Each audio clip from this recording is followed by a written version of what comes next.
الله نحمده ونستعينه ونستغفره ونعوذ بالله من شرور أنفسنا ومن سيئات أعمالنا من يهده الله فلا مضل له ومن يضلله فلا هادي له وأشهد أن لا إله إلا الله وحده لا شريك له وأشهد أن محمدا عبده ورسوله يا أيها الذين آمنوا اتقوا الله حق تقاته ولا تموتن إلا وأنتم مسلمون يا أيها الناس اتقوا ربكم الذي خلقكم من نفس واحدة وخلق منها زوجها وبث منهما رجالا كثيرا ونساء واتقوا الله الذي تساءلون به والأرحام إن الله كان عليكم رقيبا يا أيها الذين آمنوا اتقوا الله وقولوا قولا سديدا يصلح لكم أعمالكم ويغفر لكم ذنوبكم ومن يطع الله ورسوله فقد فاز فوزا عظيما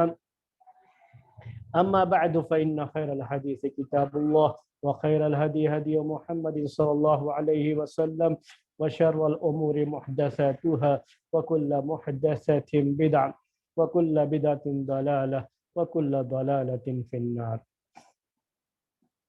محترم بھائیوں اور معزز خواتین، سورہ یوسف کی تفسیر کا یہ سلسلہ آپ تمام حضرات کی خدمت میں رہا ہے۔ کل آپ کے سامنے آیت نمبر 5 آیت نمبر 4 اس آیت کے بارے میں بات آپ کے سامنے آئی تھی۔ کچھ حصہ باقی رہ گیا ہے اس آیت کے تعلق سے، اس کی تفسیر کے تعلق سے۔ آج انشاءاللہ اسے مکمل کریں گے، اور اس کے بعد والی جو آیت ہے آیت نمبر 6 نمبر کی آیت، تو انشاءاللہ آج اس آیت کی تفسیر آپ کے سامنے پیش کی جائے گی۔ تو پہلے ہم پھر سے آیت نمبر 5 کی طرف آتے ہیں۔ اللہ تبارک و تعالیٰ کا ارشاد ہے، قال یا بنی لا تقصص رؤیاک علی اخوتک۔ یعقوب علیہ السلام نے کہا کہ اے میرے پیارے بیٹے، تو اپنے خواب کو اپنے بھائیوں کے سامنے بیان مت کرنا، فَيَكِيدُ لَكَ كَيْدًا، جس کی وجہ سے وہ تمہارے خلاف بڑی بھیانک قسم کی سازشیں کرنا شروع کر دیں گے۔ إِنَّ الشَّيْطَانَ لِلْإِنسَانِ عَدُوٌّ مُّبِينٌ، یقیناً شیطان انسان کا کھلا ہوا دشمن ہے۔ اس آیت کے تعلق سے ہی بات چل رہی تھی، اور تربیت سے متعلق میں نے چند باتیں آپ کے سامنے ذکر کی تھیں۔ میں نے کہا تھا کہ عقیدے کا بھی ایک مسئلہ ہے، عقیدے سے جڑا ہوا ایک مسئلہ جو اس آیت سے تعلق رکھتا ہے۔ پہلے وہ مسئلہ آپ کے سامنے پیش کروں۔ عقیدے سے جڑا ہوا مسئلہ یہ ہے کہ یعقوب علیہ السلام نے یوسف علیہ السلام کو منع کر دیا کہ یہ خواب اپنے بھائیوں کے سامنے ذکر مت کرنا، کیونکہ یہ بھائی تم سے حسد کر کے تمہارے خلاف سازشوں میں مشغول ہو جائیں گے، سازشیں کریں گے، تمہیں نقصان پہنچانے کی کوشش کریں گے۔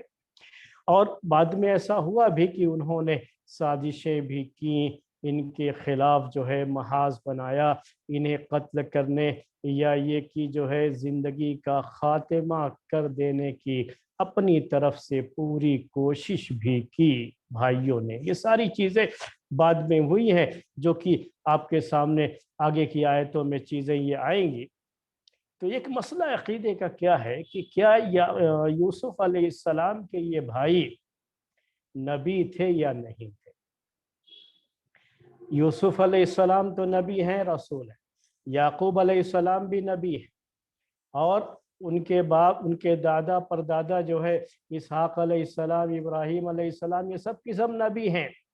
لیکن یعقوب علیہ السلام کی اولاد یوسف علیہ السلام کے علاوہ یہ 10 بھائی جو کہ اس سازش میں شریک رہے ہیں، کیا یہ بھی نبی تھے؟ یہ ایک مسئلہ ہے، اور عقیدے سے جڑا، کیونکہ نبوت کا مسئلہ ہے، رسالت کا مسئلہ ہے، تو یہ بھی نبی اور رسول ہونے کا مسئلہ عقیدے سے جڑا ہوا ہوتا ہے، تو یہ عقیدے کا مسئلہ ہے۔ اس سلسلے میں بھی مفسرین کی دو رائے ہے، مفسرین کی جو ہے کہ دو اوپینین پیش کیے گئے ہیں۔ امام بغوی رحمۃ اللہ علیہ نے اپنی تفسیر میں ذکر کیا ہے اور بعض دوسرے مفسرین نے بھی ذکر کیا ہے، لیکن میں نے خاص طریقے سے امام بغوی رحمۃ اللہ علیہ کا نام آپ کے سامنے لیا ہے کیونکہ یہ کافی مشہور ہیں، جن کے پاس روایتوں کا بھی علم تھا اور جو ہے ان کی تفسیر بالمعصور مانی جاتی ہے۔ تو امام بغوی رحمۃ اللہ علیہ نے یہ ذکر کیا ہے کہ ان کے بھائی بھی نبی تھے۔ یوسف علیہ السلام کے بھائی، سارے جو ہے بھائی یہ کیا تھے؟ یہ بھی نبی تھے۔ تو یوسف علیہ السلام بھی نبی تھے، رسول تھے، وہ سب جو ہے نبی، ہم نے کہا تو رسول جو ہے خود بخود اس میں داخل ہو جاتا ہے۔ یہ میں جو ہے کہہ رہا ہوں آپ سے، میرا مقصود جو ہے یہی ہے کہ نبی اور رسول تھے یوسف علیہ السلام، تو ان کے بھائی بھی نبی تھے، اس کا جو ہے ذکر کیا ہے بعض مفسرین نے۔ لیکن اس پر سوال آتا ہے، سوال کیا آتا ہے کہ انہوں نے اتنا سب کچھ کیا، اپنے بھائی کو مارنے کی سازش کی، صرف سازش ہی نہیں بلکہ اپنے جو ہے خیال کے مطابق، اپنے گمان کے مطابق، اپنے طور پر تو انہوں نے ان کو ختم کر ہی دیا تھا۔ ان کے کہیں خیال میں بھی نہیں تھا کہ ابھی یہ زندہ ہیں۔ اسی لیے یوسف علیہ السلام کے پاس جب بعد میں گئے مصر، اور یوسف علیہ السلام کے سامنے بھی گئے، لیکن ان کو پہچان نہیں پائے تھے کیونکہ ان کے خیال میں ہی نہیں تھا کہ یہ یوسف ہو سکتے ہیں، کیونکہ وہ تو اپنی جو ہے علم کے مطابق ان کو مار بھی چکے تھے، اپنے باپ کے سامنے آ کر کے جھوٹا بیان دیا، جیسا کہ اب آگے بات آپ کے سامنے آئے گی۔ تو یہ ساری چیزیں ایک نبی سے تو نہیں ہو سکتی، نبی کی شان کے خلاف ہیں یہ چیزیں۔ اسی لیے دوسری رائے، دوسری اوپینین جو ہے اہل علم کی یہ ہے کہ یہ نبی نہیں تھے۔ نبی اور رسول یوسف علیہ السلام تھے، ان کے باپ یعقوب علیہ السلام تھے، دادا اسحاق علیہ السلام تھے، اور جو ہے پردادا ابراہیم علیہ السلام تھے۔ تو یہ سب کی سب جو ہے نبی رسول تھے، لیکن ان کے دوسری جو اولاد ہے یعقوب علیہ السلام کی، وہ نبی نہیں تھے۔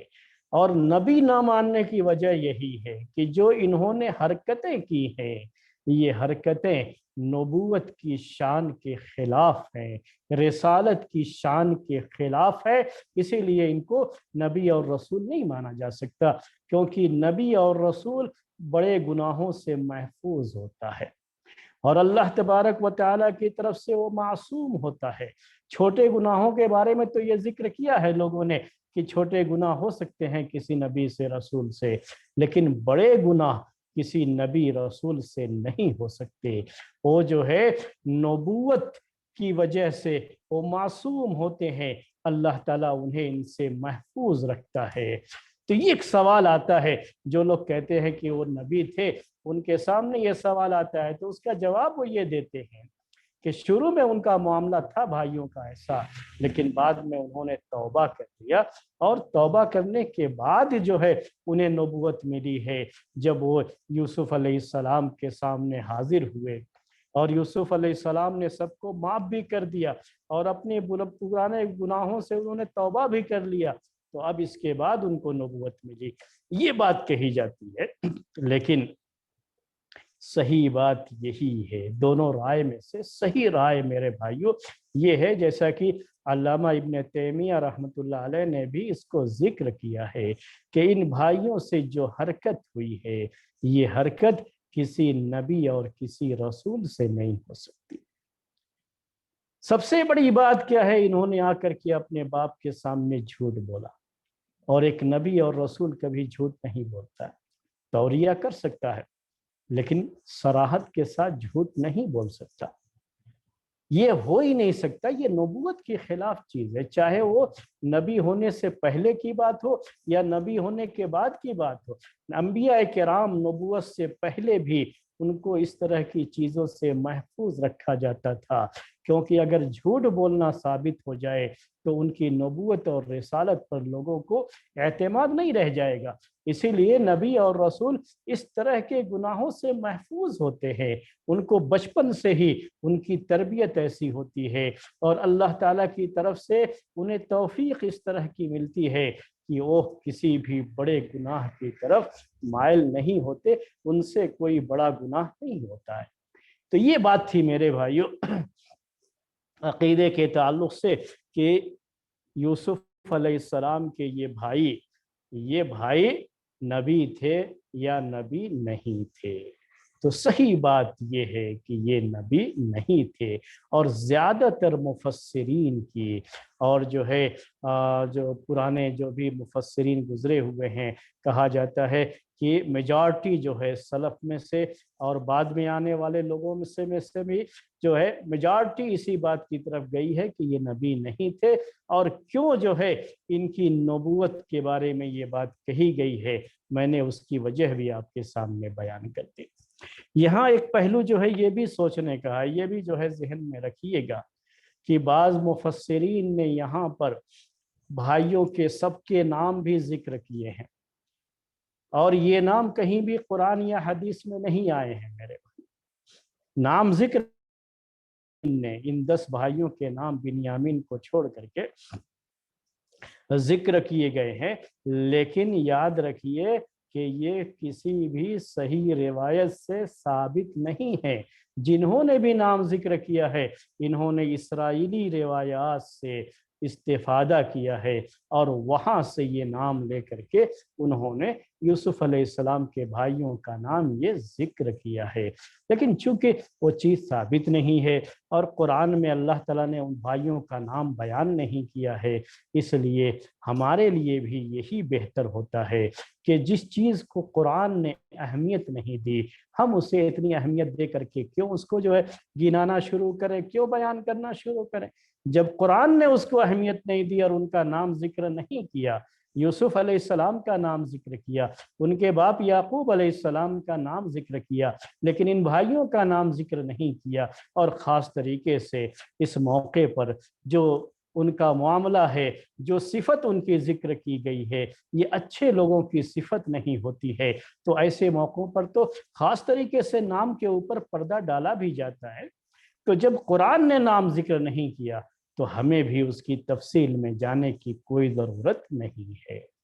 ایک اور بات آپ کے سامنے ذکر کر دوں اسی آیت کے تعلق سے، وہ بات یہ ہے کہ یوسف علیہ السلام نے کیا اپنے باپ کی حکم کی خلاف ورزی کرتے ہوئے یہ خواب اپنے بھائیوں کے سامنے ذکر کر دیا تھا یا نہیں کیا تھا؟ یہ بھی ایک سوال آتا ہے، کیونکہ اسرائیلی روایات ہی کو سامنے رکھ کر کے بعض مفسرین نے یہ بات لکھی ہے، اور جو بھی جو ہے ہماری جو ہے تفسیر کی کتابوں میں اس طرح کی بات جہاں کہیں بھی موجود ہے، وہ اسرائیلی روایات سے ہی چیز لی گئی ہے کہ یوسف علیہ السلام نے یہ خواب بھائیوں کے سامنے ذکر کر دیا تھا، جبکہ نہ قرآن میں اس کا کہیں ذکر ہے، نہ کسی صحیح حدیث میں اس کا کوئی ذکر ہے۔ تو صرف اسرائیلی روایات کو لے کر کے ہم یوسف علیہ السلام کے ساتھ جو ہے بارے میں ایسی کوئی بات کیسے کہہ سکتے ہیں؟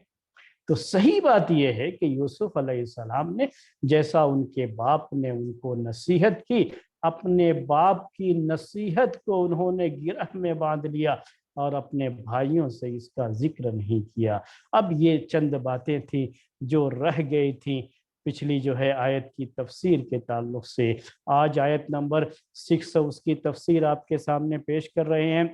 آیت نمبر 6 میں اللہ تبارک و تعالیٰ کا ارشاد ہے وَكَذَلِكَ يَجْتَبِيكَ رَبُّكَ وَيُعَلِّمُكَ مِن تَأْوِيلِ الْأَحَادِيثِ، کہ اور ایسے ہی تمہارا رب تمہارا انتخاب فرمائے گا، اور ایسے ہی تمہارا رب تمہیں چوز کرے گا، تمہیں منتخب کرے گا۔ وَيُعَلِّمُكَ مِن تَأْوِيلِ الْأَحَادِيثِ، اور تمہیں خوابوں کی تعبیر یا کسی بات کی تہ تک پہنچنا اور صحیح طریقے سے اسے سمجھنا تمہیں تمہارا رب اس کی تعلیم دے گا، تمہارا رب تمہیں یہ سکھائے گا۔ وَيُتِمُّ نِعْمَتَهُ عَلَيْكَ، اور اپنی نعمت کو تمہارے اوپر پوری کرے گا، مکمل کرے گا، اور یعقوب کی اولاد پر بھی مکمل کرے گا، کما اتمها علی ابویک، جیسا کہ اس سے پہلے تمہارے رب نے اپنی نعمت کو مکمل کیا ہے تمہارے دادا اور پردادا پر، اس سے پہلے ابراہیم اور اسحاق پر۔ ان ربک علیم حکیم، یقیناً تمہارا رب جاننے والا ہے، حکمت والا ہے۔ یہ ترجمہ تھا ہم نے پیش کیا۔ آیت تھوڑی لمبی ہے، لیکن آج کی جو ہے اس آیت کے تعلق سے باتیں ہم زیادہ لمبی نہیں کریں گے۔ یعقوب علیہ السلام نے اپنے بیٹے کے اس خواب کو سننے کے بعد یہ بھی سمجھ لیا کہ میرے بیٹے کی شان بہت اونچی ہونے والی ہے، اور میرا بیٹا نبوت اور رسالت سے سرفراز کیا جانے والا ہے۔ تو اسی کے بارے میں یعقوب علیہ السلام اپنے بیٹے سے کہہ رہے ہیں کہ وَكَذَلِكَ، یہ تشبیہ ہے عربی زبان کے لحاظ سے، اس کو تشبیہ تعلیل کہتے ہیں عربی میں، عربی بلاغت میں۔ اور کہا کہ وَكَذَلِكَ، اور اسی طرح سے، یعنی جس طرح سے تمہارے رب نے تمہیں یہ خواب دکھایا ہے، جو خواب یہ بتا رہا ہے کہ تمہارا مقام اور مرتبہ بہت اونچا ہونے والا ہے، تو اسی طرح سے تمہارا رب تمہیں منتخب کرے گا، تمہیں چوز کرے گا۔ یجتبیک، یہ نبوت اور رسالت کے لیے ہوتا ہے، یعنی تمہارا رب تمہیں رسول بنائے گا، تمہیں نبی بنائے گا، نبوت اور رسالت سے سرفراز فرمائے گا، تمہارا انتخاب کرے گا نبوت اور رسالت کے لیے۔ کیا کہا؟ وَكَذَلِكَ يَجْتَبِيكَ رَبُّكَ، یجتبیک ربک، یہاں کیا کہا اللہ تعالیٰ نے؟ ربک۔ یعقوب علیہ السلام کی یہ بات نقل کی گئی ہے، لیکن کلام تو اللہ تعالیٰ کا ہے۔ یعقوب علیہ السلام نے اپنی زبان میں جو کچھ کہا یوسف علیہ السلام سے، اللہ تبارک و تعالیٰ نے ان کی بات کو اپنے کلام میں ذکر کیا ہے۔ کلام یہ اللہ تبارک و تعالیٰ کا ہے، تو کیا کہا ہمارے رب نے؟ کیا کہا؟ وَكَذَلِكَ يَجْتَبِيكَ رَبُّكَ۔ اجتبا، یجتبی کہتے ہیں کسی کو منتخب کرنا، کسی کو چوز کر لینا، کسی کو جو ہے لوگوں کے درمیان اسے اختیار کر لینا، تو یہ عربی زبان میں اس کو اجتبا کہا جاتا ہے۔ تو یہاں ربک کہا گیا ہے، ربک یعنی اللہ تعالیٰ کے ناموں میں سے رب آیا ہے، اللہ نہیں آیا، جبکہ اللہ یہ اللہ تعالیٰ کا اسم اعظم ہے۔ آپ بار بار اس کو سن چکے ہیں میرے دروس میں کہ اللہ، یہی اللہ تبارک و تعالیٰ کا اسم اعظم ہے، لیکن یہاں اللہ نہ ذکر کر کے کہا گیا ہے ربک، تمہارا رب، تمہارا رب، کیونکہ یہاں اللہ تبارک و تعالیٰ کی ربوبیت کی صفت زیادہ مناسب ہے اس پورے سیاق میں، کیونکہ اللہ تعالیٰ کے سارے ناموں کے ساتھ کوئی نہ کوئی صفت جڑی ہوئی ہے، اور عربی بلاغت کے لحاظ سے جہاں جس صفت کی زیادہ ضرورت ہوتی ہے اور زیادہ وہ صفت وہاں مناسب ہوتی ہے، اسی صفت پر دلالت کرنے والے نام کو وہاں ذکر بھی کیا جاتا ہے۔ تو یہاں میرے بھائیوں ربوبیت کی صفت، اللہ تبارک و تعالی انسانوں کا خالق ہے، مالک ہے، رازق ہے، مدبر ہے، اور وہی پوری کائنات کا نظام چلاتا ہے، اور اپنے بندوں میں سے کسے رسول بنانا ہے، کسے رسول نہیں بنانا ہے، کسی نبوت کا سے سرفراز کرنا ہے اور کسے نبی نہیں بنانا ہے، یہ خالص اس کی ربوبیت کا حصہ ہے، ہمارے رب کی ربوبیت کا حصہ ہے میرے بھائی، اس کے رب ہونا، کیونکہ وہی ہمارا خالق ہے، وہی ہمارا مالک ہے، وہی ہمارا رازق ہے، اور وہی مدبر ہے، اور وہی ہماری تربیت کرنے والا ہے، وہی ہمارا پالن ہار ہے، وہی ہمیں پال رہا ہے، ہماری ضروریات کو وہی بہتر جانتا ہے، اسے معلوم ہے کہ نبوت کا یہ بوجھ کون صحیح طریقے سے اٹھا سکتا ہے اور کون اس کے لیے مناسب ہے۔ تو یہ خالص اللہ تبارک و تعالی کی ربوبیت کا حصہ ہے۔ اسی لیے کہا گیا وَكَذَلِكَ يَجْتَبِيكَ رَبُّكَ۔ اس کے بعد کہا وَيُعَلِّمُكَ مِن تَأْوِيلِ الْأَحَادِيثِ۔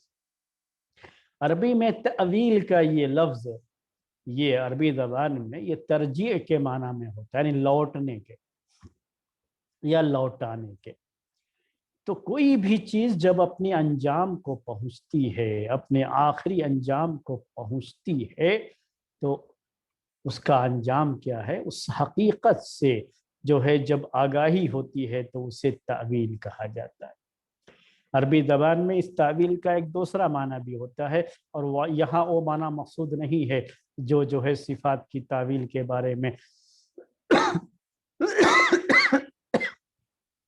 یا کتاب و سنت کی نصوص کی تأویل کے بارے میں جو باتیں جو ہے ذکر کی جاتی ہیں اصول فقہ میں، یہ وہ موقع نہیں ہے میرے لیے کہ میں وہ تفصیل آپ کے سامنے بیان کروں۔ یہاں تأویل سے مراد تفسیر ہے۔ یہاں تأویل سے مراد کیا ہے کہ کسی بھی بات کی حقیقت اور اس کی تہ تک پہنچنا، اس کی گہرائی تک پہنچنا اور کسی بات کو اچھی طرح سے سمجھنا۔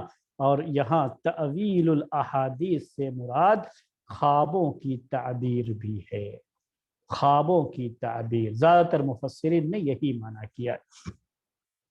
تو کہا یعقوب علیہ السلام نے اپنے بیٹے سے کہ وَيُعَلِّمُكَ مِن تَأْوِيلِ الْأَحَادِيثِ، اللہ تعالیٰ کا کلام ہے، یعقوب علیہ السلام کی بات نقل کی جا رہی ہے کہ انہوں نے کیا کہا کہ تمہیں سکھائے گا خوابوں کی تعبیر۔ اور یقیناً یوسف علیہ السلام خواب کی سچی تعبیر کرتے تھے، اور عام طریقے سے انبیاء کرام خوابوں کی سچی تعبیر کرتے رہے ہیں۔ خود ہمارے پیارے نبی صلی اللہ علیہ وسلم بھی خوابوں کی صحیح تعبیر کیا کرتے تھے۔ یعقوب علیہ السلام کو بھی اس کا علم تھا، اور اسی علم سے وہ سمجھ گئے تھے کہ جو خواب میرے بیٹے نے دیکھا ہے یہ خواب بتا رہا ہے کہ اس کی شان بہت جو ہے اعلیٰ اور عرفہ ہونے والی ہے، بہت اونچی اس کی شان ہونے والی ہے۔ تو یہ دوسری بات تھی میرے بھائیو، وَيُعَلِّمُكَ مِن تَأْوِيلِ الْأَحَادِيثِ۔ تیسری بات کیا ہے کہ وَيُتِمُّ نِعْمَتَهُ عَلَيْكَ وَعَلَىٰ آلِ يَعْقُوبَ، اور پوری کرے گا وہ اپنی نعمت، تیرا رب پوری کرے گا، مکمل کرے گا اپنی نعمت تمہارے اوپر۔ نعمت سے کیا مراد ہے؟ بعض مفسرین نے، بلکہ عام طریقے سے مفسرین نے یہاں نعمت سے مراد نبوت اور رسالت کی نعمت لیا ہے، یعنی تمہارا رب تمہیں جو ہے تم نبوت اور رسالت کے عہدے پر سرفراز کرے گا، نبوت اور رسالت کی نعمت کی نعمت سے تمہیں نوازے گا۔ یہ ہے وَيُتِمُّ نِعْمَتَهُ عَلَيْكَ وَعَلَىٰ آلِ يَعْقُوبَ۔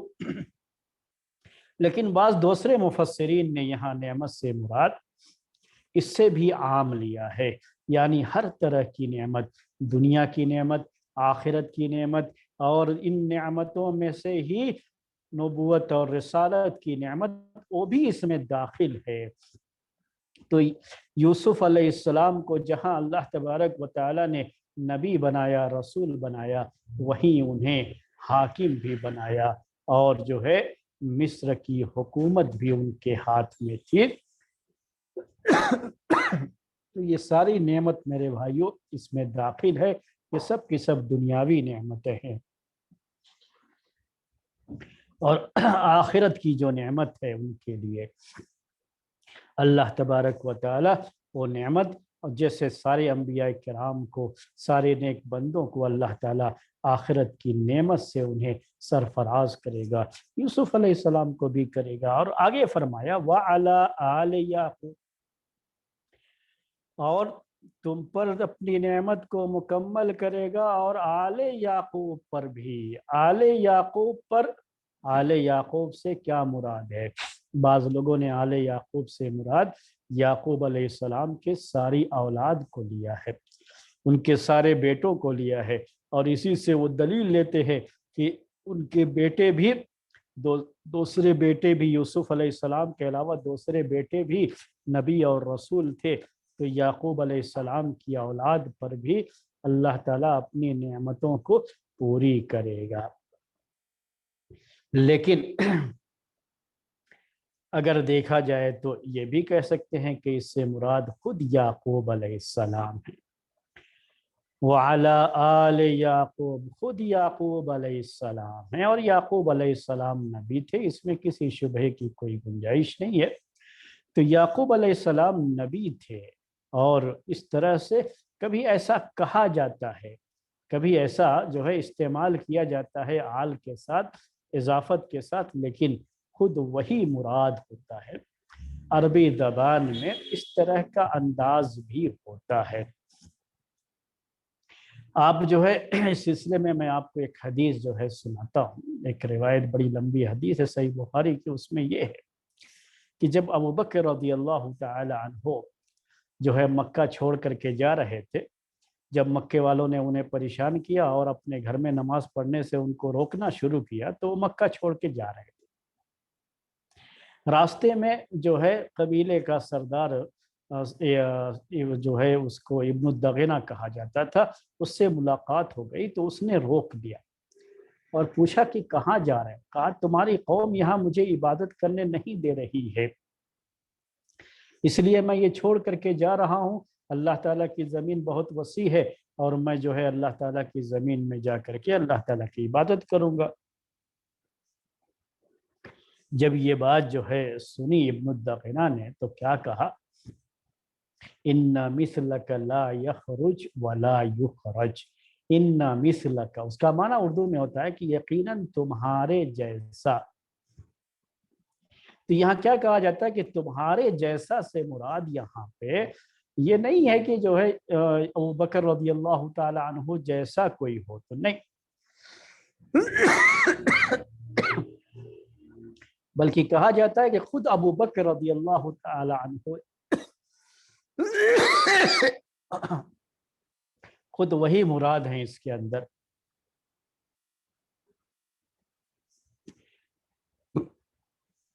تو اس لحاظ سے ایک بات جو ہے یہ بھی کہہ سکتے ہیں کہ یعقوب علیہ السلام خود ہی اس سے مراد ہیں۔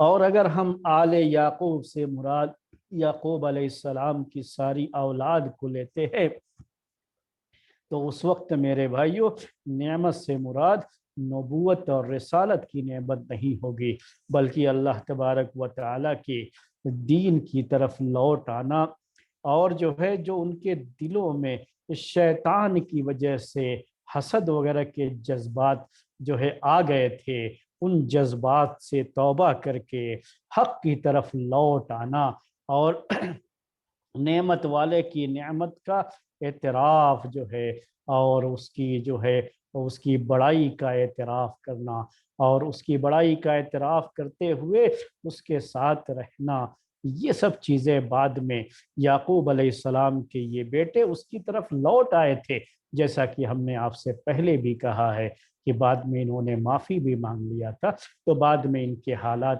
اچھے ہو گئے تھے، تو وہ نعمت مراد ہے۔ تو ٹھیک ہے، آل یعقوب سے مراد یعقوب علیہ السلام کی اولاد۔ اس کے بعد کہا کما اتمہا علی ابویک من قبل، جیسا کہ اللہ تعالیٰ نے تمہارے رب نے اس نعمت کو مکمل کیا تمہارے دادا اور پردادا پر۔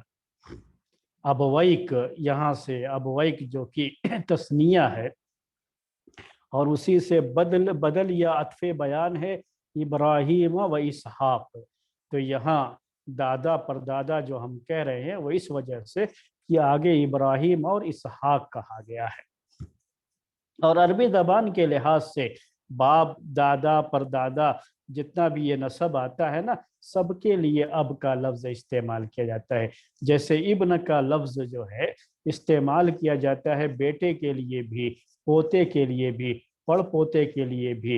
ایسے ہی جو ہے ابن کا لفظ بھی استعمال کیا جاتا ہے۔ اللہ کے رسول صلی اللہ علیہ وسلم نے خود کہا ہے انا ابن عبد المطلب، میں عبد المطلب کا بیٹا ہوں، حالانکہ آپ ان کے پوتے تھے، تو ابن سے مراد وہاں پر پوتا ہی ہے جو ہے۔ تو ابن کا یہ لفظ پوتے پڑ پوتے کے لیے بھی، حتیٰ کہ نواسے کے لیے بھی استعمال ہوتا ہے۔ اسی طرح سے اب کا لفظ عربی زبان میں دادا پر دادا اور ان سے بھی اونچے نسب میں جو ہوتے ہیں ان سب کے لیے استعمال ہوتا ہے۔ تو کہا اللہ تبارک و تعالیٰ نے کہ جیسے تمہارے رب نے اپنی نعمت کو مکمل کیا، کون سی نعمت؟ یہ نبوت اور رسالت کی نعمت۔ اور یہاں تک بھی کہا ہے بعض مفسرین نے کہ ابراہیم علیہ السلام کے لیے اللہ تبارک و تعالیٰ کی جو بڑی نعمت تھی کہ اللہ تعالیٰ نے ان کو اپنا خلیل بنایا اور آگ سے ان کو نجات دی۔ بڑی بڑی جو ہے آزمائشیں آئیں اور ان آزمائشوں پہ وہ کھرے اترے۔ تو یہ سب کی سب اللہ تعالیٰ کی نعمت تھی جو ابراہیم علیہ السلام کو دی گئی۔ اسحاق علیہ السلام کو بھی اللہ تعالیٰ نے اپنی نعمتوں سے نوازا۔ ان ربک علیم حکیم، بے شک تمہارا رب جاننے والا حکمت والا ہے۔ یہاں جو ہے جو کہا گیا ہے ان ربک علیم حکیم، تو یہ کہا جاتا ہے کہ ان یہاں تاکید کے لیے نہیں ہے، کیونکہ یا یوسف علیہ السلام کو اس سلسلے میں کوئی شک و شبہ نہیں تھا، کوئی تردد نہیں تھا کہ اللہ تعالیٰ علیم بھی ہے، اللہ تعالیٰ حکیم بھی ہے۔ تو یہ کہتے ہیں ایسے موقع پر یہ انا تاکید کے لیے نہیں ہوتا ہے، بلکہ یہاں پر اس لیے انا کے ساتھ اس کو بیان کیا گیا ہے، اس کو کہتے ہیں کہ یہ تعلیل کے لیے ہے کہ اللہ تبارک و تعالی وہ علیم ہے، وہ جاننے والا ہے، وہ ہر چیز کو جانتا ہے، وہ حکمت والا ہے۔ اسے پتہ ہے کہ مجھے اپنی رسالت اور اپنی نبوت کس کو عطا کرنا ہے، اسے پتہ ہے کہ مجھے رسول کسے بنانا ہے، مجھے نبی کسے بنانا ہے، وہ یہ جانتا ہے اور وہ حکیم ہے، حکمت والا ہے۔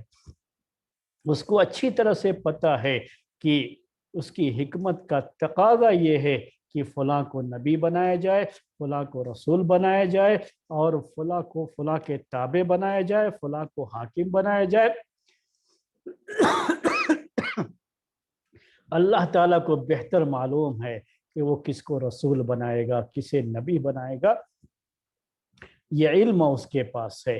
اور اسی لیے جو ہے اللہ تعالیٰ کے یہ دو نام یہاں پر ذکر کیے گئے آخر میں، اس آیت کے آخر میں۔ یہ چند باتیں تھیں اس آیت کے تعلق سے، زیادہ مجھے اس آیت کے بارے میں آپ کے سامنے ذکر نہیں کرنا تھا، کیونکہ یوسف علیہ السلام کے قصے سے اب اس کا زیادہ تعلق نہیں ہے۔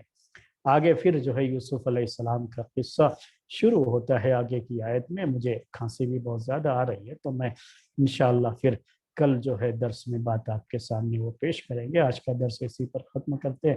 سبحانک اللہم و بحمدک، اشہد ان لا الہ الا انت، استغفرک و اتوب الیک۔